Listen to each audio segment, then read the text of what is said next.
এই শরীর খারাপ, উঠতে পারছিলে না বিছানা থেকে। আবার কি বানাচ্ছ তুমি? কি করবো, তোরা খাসনি সকাল থেকে? খাসনি মানে? এটা কি? একটুখানি চিকেন পকোড়া বানিয়ে দিচ্ছি। আমার চিকেন পকোড়া কোথায়?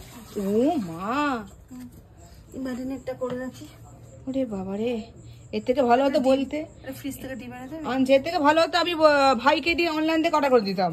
অনলাইনে অর্ডার করো, বাড়িতে খাবারটা কি? আরে বাড়িতে ঠিক আছে, কিন্তু এই এই অবস্থায় কি করে? কটা ডিম?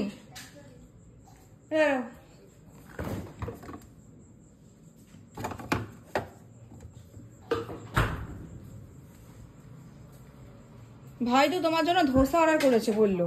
আমি তো হ্যালো, খাই না, তো তোদের জন্যই করে দিচ্ছি। বাহ, এটা তো ম্যারিনেট করে রাখতে হবে এখন। হ্যাঁ, অনেকদিন চিকেন পকোড়াও খাই না। সবসময় বাইরের খাবার কি ভালো? ঘরের খাবারটাও তো। আরে মাঝে মাঝে এই অবস্থায় বানানোটাও তো একটা হেডেক বাবা। মরা খাবার কাজে বউটাও এই সময় যেতে হলো। ও তাতে আমার কোনো অসুবিধা নেই, আমি দুদিন একটু শুয়ে পড়েছি, সুগারটা আবার ঠিক হয়ে গেলে আবার উঠে দাঁড়িয়ে পড়বো। এ বাবা রে, এটা কি বিশাল বড়, মাকে দেখাই। ওরে বরে, এই দেখো মা, এটাকে আবার নিতে হয়েছে নতুন করে। দেখো কি বিশাল বড়, এটা চেন্নাই স্কোয়ার থেকে ভাই আনিয়েছে। বিশাল বড় রাখি। ধরো তো। ওরে বাবা রে, ওরে বাবা রে, বাবা রে, এটা কি বিশাল বড়। এটা বিশাল বড় ধোসা। নিয়ে চলো তো, কি কত বড় এটা। ভালো খেতে না? চেন্নাই স্কোয়ার থেকে কিন্তু ভালো করে।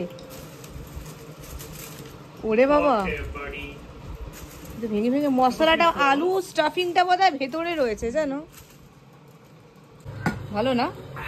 এখন এখানে আলু স্টাফিংটা বেশ ভালো দিয়েছে। এটা খেতে ভালো। খেয়ে দেখো, এই চামচা, এই তো এখানে এখানে স্টিলের চামচা। দুধ ছেড়ে দাও তো, এটাতে খাও, ধুতে লাগবে না। এত করে খাবে, সবাই খায়, সবাই খায়, ফ্যামিলি প্যাক। সাম্বার দিয়েছে, সাম্বার, কোকোনাট চাটনি, এখানে আবার আলাদা চাটনি দিয়েছে। এগুলো একদম ভালো লাগে না আমাদের। এইগুলো আমারও ভালো লাগে না। এইগুলো দিয়ে কে ধোসা খায়? ধোসা খেতে বলে সাম্বার সত্যি হচ্ছে কথা। দেখো না, এত বড় ভেঙে গেছে।